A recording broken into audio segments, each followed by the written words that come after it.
چھوٹے سے گاؤں نورپور میں ایک عجیب بات مشہور تھی۔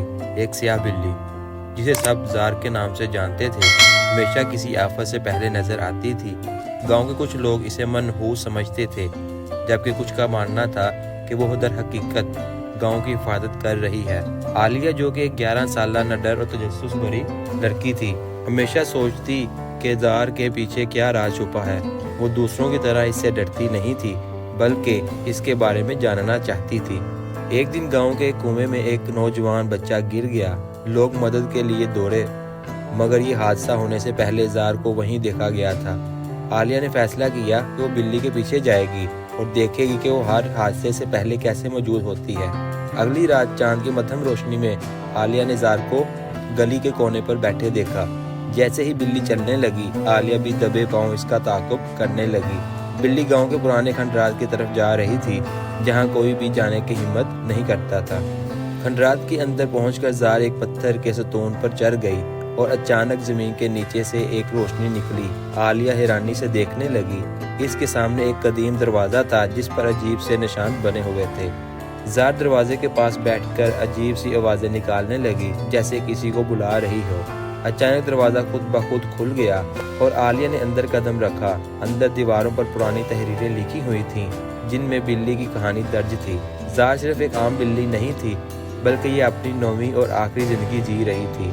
اس نے اپنی گزشتہ 8 زندگیاں اسی گاؤں کے لوگوں کو مختلف آفات سے بچانے میں گزاری تھیں۔ عالیہ ابھی حیرت میں تھی کہ ایک پرانی کتاب پر اس کی نظر پڑی جس میں لکھا تھا جب زار کی 9ویں زندگی ختم ہو جائے گی تو ایک خوفناک آفت گاؤں کو اپنی لپیٹ میں لے لے گی۔ اگر کوئی اس بلی پر بھروسہ کرے اور قربانی دینے کے لیے تیار ہو تو تباہی کو روکا جا سکتا ہے۔ عالیہ کو یقین نہیں آ رہا تھا کہ زار اتنی خاص بلی ہے۔ جیسے ہی وہ کتاب کو دیکھ رہی تھی زار نے اس کے ہاتھ پر اپنا پنجہ رکھا جیسے کچھ سمجھانے کی کوشش کر رہی ہو۔ اگلے دن گاؤں میں عجیب سی گھٹن تھی۔ آسمان پر کالے بادل چھا گئے، ہوائیں تیز چلنے لگی اور دریا کا پانی خطرناک حد تک بڑھنے لگا۔ بزرگوں نے کہا کہ ایسا طوفان پہلے کبھی نہیں آیا تھا۔ لوگ خوف میں مبتلا ہو گئے اور کچھ نے زار پر الزام لگانا شروع کر دیا۔ یہ بلی ہی بدقسمتی لاتی ہے، کسی نے چلاتے ہوئے کہا۔ مگر عالیہ جانتی تھی کہ زار نے ہمیشہ گاؤں کو بچایا ہے۔ اس نے بلی کو اپنے ہاتھوں میں لیا اور گاؤں والوں کے سامنے کھڑے ہو کر کہا، یہ منحوس نہیں، ہمارا محافظ ہے۔ لیکن کوئی اس بات کو سننے کو تیار نہیں تھا۔ بارش تیز ہو گئی، دریا کا بند ٹوٹنے لگا اور پانی گاؤں کی طرف بڑھنے لگا۔ اچانک زار دوڑتی ہوئی اس جگہ پر پہنچی جہاں ایک پرانا درخت کھڑا تھا۔ عالیہ اس کے پیچھے بھاگی۔ درخت کے نیچے ایک قدیم پتھر تھا جس پر وہی نشان بنے تھے جو کھنڈرات میں تھے۔ جیسے ہی زار پتھر پر اپنے پنجے رکھتی ہے زمین ہلنا شروع ہو جاتی ہے۔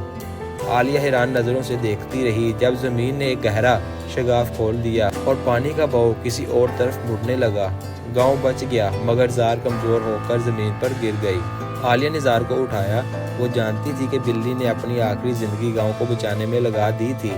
زار نے ایک آخری بار عالیہ کی طرف دیکھا۔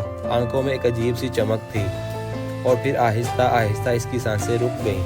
گاؤں والے جو یہ سب دیکھ رہے تھے اب خاموش کھڑے تھے۔ وہ سمجھ گئے تھے کہ زار ان کی محافظ تھی نہ کہ کوئی نحوست۔